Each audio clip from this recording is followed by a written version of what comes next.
मध्ये माझ्यावर हल्ला झाला तेव्हापासून जे सगळं मीडिया दाखवते की अभिजित दिपकेवर हल्ला झाला, अभिजित दिपकेवर हल्ला झाला. अरे अभिजित दिपके मुद्दा नाहीये. अभिजित दिपकेवर हल्ला का झाला हा मुद्दा आहे. अभिजित दिपकेवर हल्ला यामुळे झाला कारण की नीटचा प्रश्न आम्ही उचलला. नीटच्या मुलांसाठी आम्ही बोलतोय. तर सरकारने माझ्यावर हल्ले करण्यापेक्षा जर नीटच्या मुलांना न्याय दिला, आकांक्षाला जर न्याय दिला तर आम्हाला काय गरज पडणार आहे आंदोलन करायची.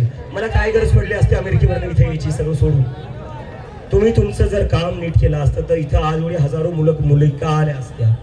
तुम्ही तुमचं काम करत नाहीये त्यामुळं आम्हाला रस्त्यावर उतरावं लागलेलं आहे.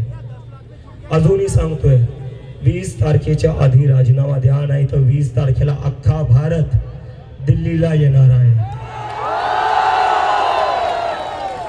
आणि दिल्लीला आल्यावर राजीनामा घेतल्याशिवाय कोणीच वापस जाणार नाही. मला हे सगळे तुमच्याकडून कमिटमेंट पाहिजे. आणि आपण एक बघतोय मागच्या 10-12 वर्षात आपल्या देशात काय राजकारण चालू आहे. हिंदू मुस्लिम, हिंदू मुस्लिम, हिंदू मुस्लिम. मला तुमच्या सगळ्याला आज इथं जेवढे देशभक्त मुलं मुली आले आहेत, जेवढे कॉलेजचे स्टुडंट्स आलेले आहेत, मला तुम्हाला विचारायचं आहे या हिंदू मुस्लिमच्या राजकारणाने तुमचं काही चांगलं झालं आहे का? तुम्हाला नोकऱ्या भेटल्या आहेत का?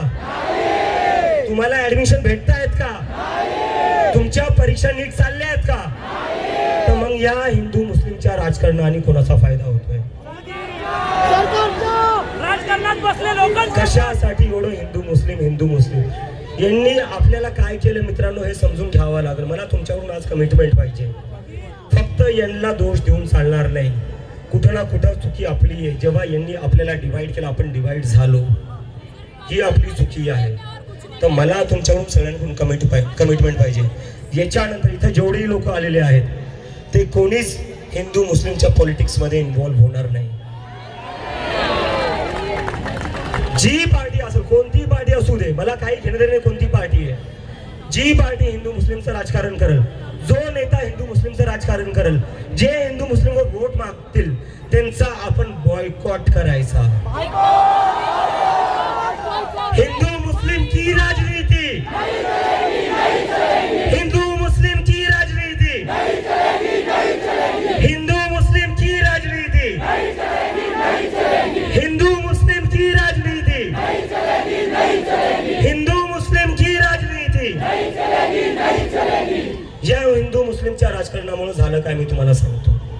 मागच्या 10-12 वर्षात हिंदू मुस्लिम चालू आहे. बेरोजगार मुलांना 1000-2000 देऊन माझ्यासारख्या लोकांवर हल्ले करवायचे, मस्जिदी पुढे नाचवायला पाठवायचं. त्याच्याने काय होणार आहे? याच लोकांकडे जर जॉब असले असते यांनी हल्ले केले असते का 1000-2000साठी?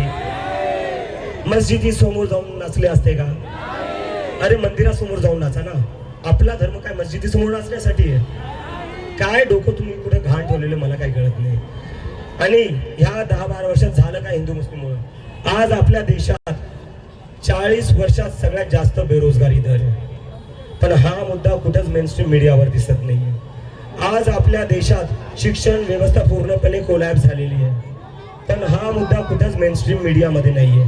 कारण की आपल्याला हिंदू मुस्लिम मध्ये डिवाइड केलेले आहे आणि त्यामुळे फक्त एकच मुद्दा चालतो, हिंदू मुस्लिम.